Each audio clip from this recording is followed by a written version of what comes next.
आज की चर्चा।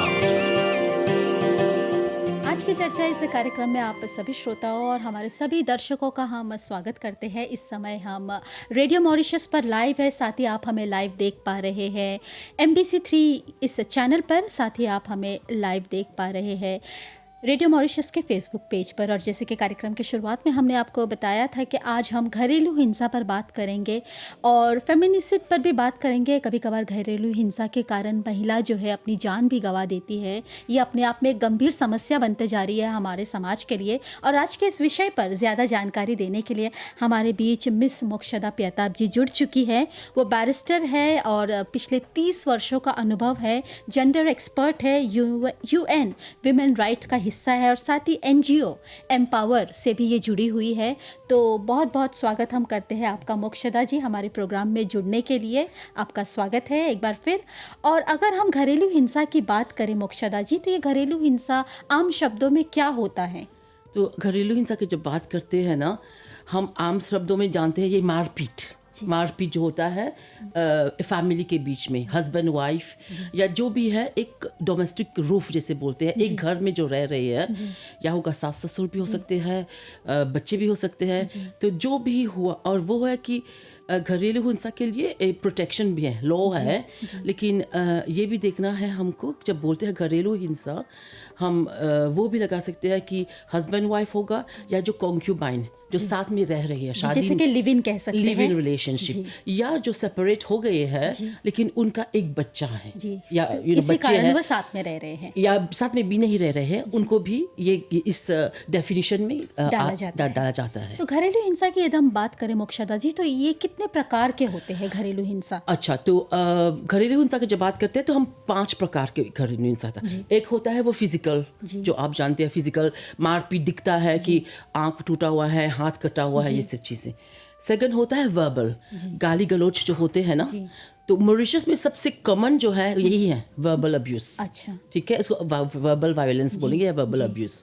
तीसरा होता है साइकोलॉजिकल होता है जब कोई किसी को मैनिपुलेट करता है, उनको बोलता है कि तुम अच्छी नहीं हो, तुम ये हो, तुम वो हो, कि वो सेल्फ एस्टीम खो देती है। एग्जैक्टली, और वो कुछ कर नहीं पाती, ना जॉब ढूंढेगी, ना निकल सकेगी, वो उसी में रहेगी। चौथा होता है सेक्सुअल वायलेंस, मतलब है वो तो एक्सप्लेन करने की जरूरत नहीं है, वो समझ सके। और 5वीं होती है जो लोग को नहीं पता काफ़ी, वो होता है इकोनॉमिक वायलेंस, इकोनॉमिक या फाइनेंशियल। उसका क्या मतलब होता है कि आपकी तनख्वाह, जैसे आप जॉब कर रही हो, आके अपने हस्बैंड के हाथ में दे रहे हो, फिर वो आपको देगा ये तुम्हारी ट्रांसपोर्ट के लिए है, ये तुम्हारा फ़ोन पेमेंट के लिए है। ये इकोनॉमिक वायलेंस होती है कि मतलब वो अपने पैसे जो कमाती है वो यूज़ नहीं कर सकती, सारा कुछ पति को दे देती है, हाँ, या किसी और के जैसे दबाव के नीचे रहती है। पर ऐसा भी होता है ना, अगर हम फाइनेंशियल या इकोनॉमिकल वायलेंस की बात करें, तो ऐसा भी होता है जो महिलाएं काम नहीं करती है और पूरी तरह से अपने पति पर निर्भर रहती है, तो और फिर उनको खर्च के लिए पैसे मांगना चाहिए, और जब मांगेंगे तो बोलेंगे ये क्यों जरूरत है, पर्ची दिखाओ कि कितने तुमने खर्च किया, क्या हुआ है खर्चा, तो बिकॉज़ ये कंट्रोल जो होता है ना, इसको बोलते हैं कंट्रोल। और जब डोमेस्टिक वायलेंस की बात करते हैं ना, तो हमारे लॉ जो अभी है और जो चेंज होने वाला है, ये भी आपको मालूम होना चाहिए, क्योंकि ये लॉ जो है 1997 से अमेंडेड होती हुई आई है, लेकिन ये लॉ ना उतना काम नहीं कर रही, प्रोटेक्शन नहीं हो रहा उतना। तो इसमें बहुत बड़ा बदलाव आना चाहिए, और बदलाव और लग रहा है क्योंकि गैप्स हैं। गैप का मतलब है कि जैसे कोई वायलेंस है, जैसे लेडीज़ जो डिजेबल लेडीज़ हैं, उनको इस लॉ में कवर नहीं होती, शामिल करना है। जैसे नए टाइप का वायलेंस भी आ रही है अब, जैसे डिजिटल वायलेंस, ऑनलाइन वायलेंस। अब तो सारा कुछ फेसबुक पर लगा देंगे, गाली गलौज, तुम ऐसी हो वैसी हो, तो ये सब भी नए किस्म की है। और वायलेंस है controlling and coercion behaviour. Coercion and controlling behaviour, CCB। वो मतलब है कि कोई वायलेंस नहीं कर रहा है, लेकिन साइकोलॉजिकली वो ऐसा दबाव बना के रखता है कि वो लेडी बस हाँ बोले, मतलब कि मेंटली वो पूरी तरह से डिस्टर्ब हो जाती है और अफेक्ट होती है। हमने देखा वो मूवी अभी नेटफ्लिक्स पर है, हक, वो ज़रूर देखना चाहिए, क्योंकि ये बहुत ज़्यादा इस पर भी है, ये दिखाता है वो साइकिल कैसे वो कंट्रोलिंग बिहेवियर होता है। अच्छा। You know. आपने कहा कि मॉरिशस में ज़्यादातर अगर हम देखें तो वर्बल वायलेंस जो है काफ़ी संख्या में देखा जाता है। हाँ जी। और कहीं ना कहीं एक वर्बल वायलेंस अपने आप में एक इस तरह का हिंसा है जिसे साबित करना भी बहुत मुश्किल बहुत होता मुश्किल है, बहुत मुश्किल तो है। अगर कोई व्यक्ति इन सभी हिंसा का शिकार हो रहा है, पहली तो बात यह है कि वो सामने नहीं आते हैं क्योंकि डरते हैं, एक टैबू है कि किस तरह से बोलेगी कि वो हिंसा का शिकार ये हो तो रही है। एक्चुअली थोड़ा सा अब कम होने लगा है क्योंकि काफ़ी ज़्यादा अवेयरनेस वगैरह की मिनिस्ट्री जेंडर भी कर रहा है कि एनजीओ, जैसे मेरे एनजीओ है, हमने बहुत काम किए इन पे। हमने एक्सेस जैसे क्रियोल में भी किया क्लासेस, भोजपुरी में भी क्लासेस किए कि लोग को समझाने को। ज़्यादा से ज़्यादा अब लेडीज़ आगे आती हैं, लेकिन ये है ना कि अगर आगे आए लीगल एडवाइस चाहते हैं तो फिर मैडम एविडेंस कहाँ है? प्रूफ लाओ ना। आप बोल रहे कि उन्होंने ऐसे किया, ऐसे किया, तो फिजिकली तो दिखता नहीं ना, दिखाई नहीं दे रहा है, तो इसीलिए वर्बल है। तो इसका मतलब है कि आपको एविडेंस चाहिए ही, या रिकॉर्डिंग किया। लेकिन बहुत होते हैं कि अग्रेसर जो है वो पहला चीज तोड़ेगा तो फोन ही तोड़ेगा। इवन फोन पर देखोगे अगर जेंडर का हॉटलाइन भी है 139, या वो भी है लेस्पोआ ऐप, वो भी आप प्रेस कर सकते हो, पुलिस 15 मिनट में आ जाएगा। अब अगर पुलिस के पास गए तो पुलिस को मामला जैसे उसको दर्ज करना ही है।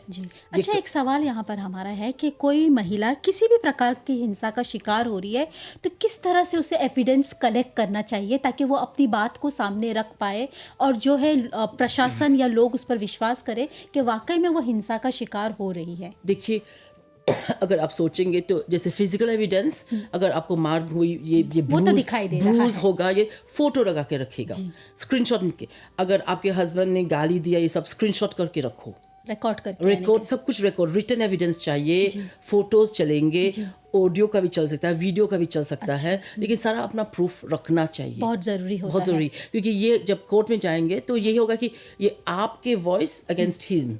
दो वर्जन है ना, आपके वर्जन है और उनके वर्जन है, तो वो कैसे आप प्रूव करेंगे? क्योंकि कोर्ट को चाहिए सबूत, और सबूत होता है। और मैजिस्ट्रेट को, जब मैजिस्ट्रेट में जजमेंट लिखेगा कि आपको प्रोटेक्शन ऑर्डर मिलेगा या कुछ, तो मैजिस्ट्रेट को चाहता है कि उसको असेस करना है लॉ में कि कोई is there a risk of this incident repeating again, उसको ये असेस करना है। क्योंकि कभी कई बार ऐसा होता है कि महिला एक ही घर में रहते हैं, हिंसा होती है, फिर वो डरती है कि मैं रिपोर्ट करने जाऊंगी, फिर मुझे उसी व्यक्ति के साथ रहना है, तो कहीं ना कहीं वो साइकोलॉजिकली अफेक्ट करता है। एक डर भी बना रहता है कि अब हिंसा बढ़ न जाए, तो महिलाएं डरती हैं, वो आगे नहीं जाती। या पुलिस भी कभी कभी ऐसा होता है, मेडिएशन करने की कोशिश में वो बोल देते कि मैडम आप क्यों लगा रहे हो, ये आपके हस्बैंड ना जान पहचान के लोग हैं विलेज में, गाँव में तो सब कुछ जानते हैं, थोड़ा सा वो भी होता है ना। फिर बच्चे के बात बहुत है, महिला वो सोचते हैं बच्चे का क्या होगा, कैसे चलेगा बच्चे का।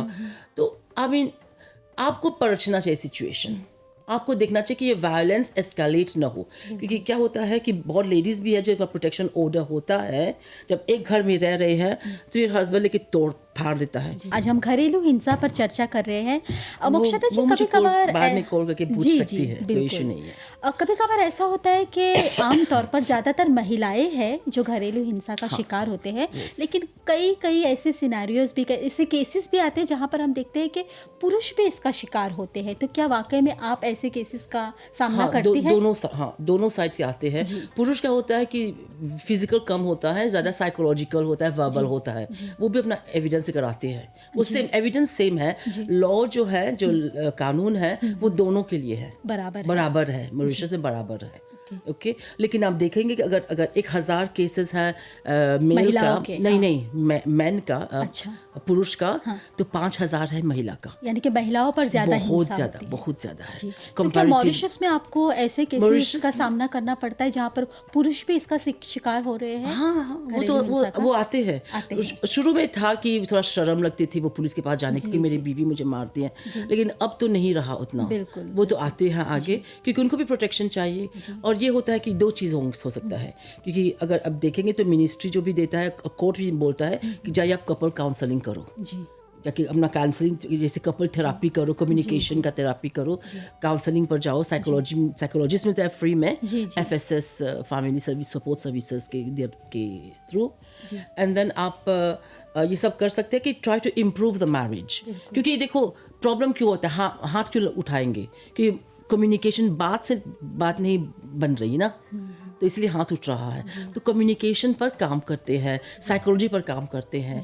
जब ज़्यादा एस्केलेट होता है तो वहाँ पर मत बैठ के वहाँ पर तुम च मत करो, वो मतलब कि अगर समस्या है तो उसका समाधान भी होता है, और दोनों की जो है इसमें जो है राजी होना जरूरी है कि हम अपने रिश्ते को सुधारना चाहते हैं। अगर ये नहीं हुआ तो दूसरा वो होगा डिवोर्स।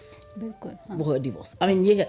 लेकिन एक चीज़ और बोलनी थी कि मॉरिशस में हमने देखा, अगर स्टडीज़ ने दिखाया कि यहाँ पे 1 in 4 वीमेन डोमेस्टिक वायलेंस के शिकार है। अच्छा, ठीक है, तो ये काफ़ी ज़्यादा है बिल्कुल।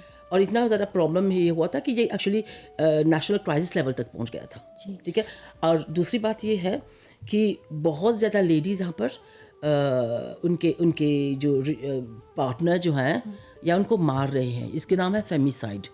मतलब ये जब आप वायलेंस का देखेंगे तो अगर गाली गलौज होता है सबसे लोअर लेवल 1 पर होता है, तो मौत, किसी को अपनी बीवी को चाकू से मारना या उसका गला घोंटना या उसको ऐसे तरह मारना, बुरी तरह मारने से पीठ दो उसको दीवार पे, मैंने ऐसे केस देखा है। या उसको तो ये होता है जैसे गले से रस्सी लेके गले पे बांध दो, मतलब ये मारने क्या होता है। इसी पर आ रहे थे।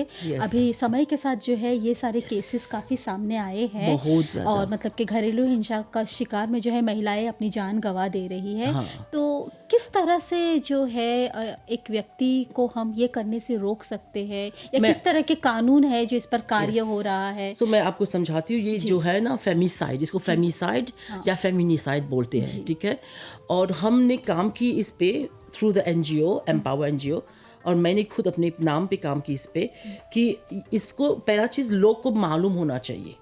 हमारे लॉ में, हमारे कानून में ये कानून नहीं है। There is nothing इस पर कार्य हो रहा है, इस पर काम हो रहा है। अभी तो अब 2 साल से हो रहा काम। अभी इस साल, अभी जब ये इस साल जो शुरू में 2 फेमिसाइड हो गए हैं, फिर अभी गवर्नमेंट मिनिस्ट्री ऑफ जेंडर ने बोला कि ये लोग कि कानून, ये डेफिनेशन ऑफ फेमिसाइड होगा हमारे लॉ में आएगा। ओके, डोमेस्टिक अब्यूज बिल जो आएगा उसमें आएगा। ये आप मान के चलो कि लॉ है मर्डर के लिए। ठीक है, सो मतलब है कि अब कोई मर्डर करे, आगे जैसे कानून था कि कोई मर्डर करेगा तो उसे होता है 45 साल जेल या 50 साल जेल या कुछ ऐसे हो सकता।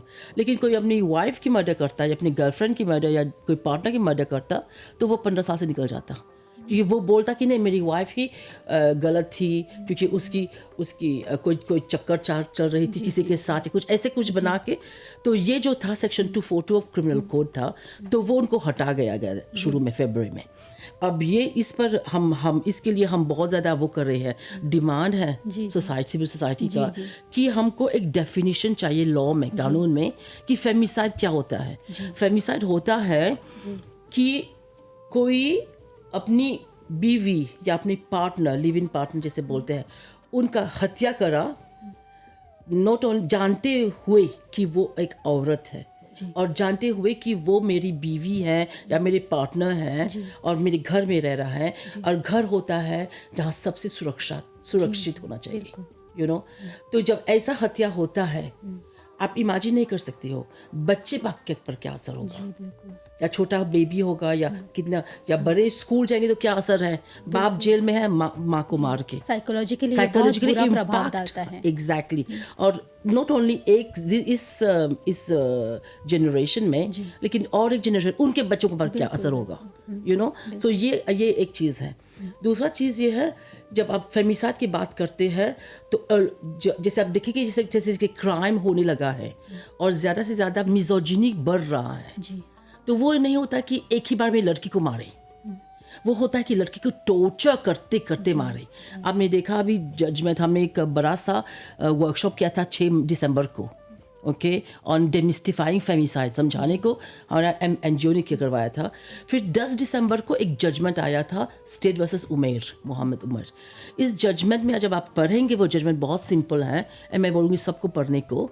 उसमें सिंपली एक्सप्लेन किया है कि ये एस्केलेशन ऑफ वायलेंस शुरू होता है गाली गलौज, फिर थोड़ा सा मारपीट, फिर कंटिन्यूड होता है, यानी कि समय के साथ ये हिंसा बढ़ते जाती है। और लड़की कितने बार गई थी पुलिस के पास, लड़की के पास प्रोटेक्शन ऑर्डर भी था, फिर भी लड़के ने उसका एक्स हस्बैंड ने उसको किडनैप करके उसको मार पीटा, उसको वो बेहोश हो गई थी, फिर भी पानी लगा के उसको उठा के फिर उसको मारती गई कि वो मार दिया। यानी कि ये बहुत बड़ी हिंसा है, बहुत बड़ी हिंसा है। कहीं किस तरह से जो है हम लोगों को इसके प्रति जागरूक कर सकते हैं कि हमें ये सब चीज़ें नहीं करनी चाहिए, या किसी महिला जो है हिंसा का शिकार हो रही है तो किस तरह के कदम उसे उठाने चाहिए ताकि वो अपनी और अपनी परिवार की सुरक्षा के बारे में सोच पाए? ये दो साइड से देखेंगे।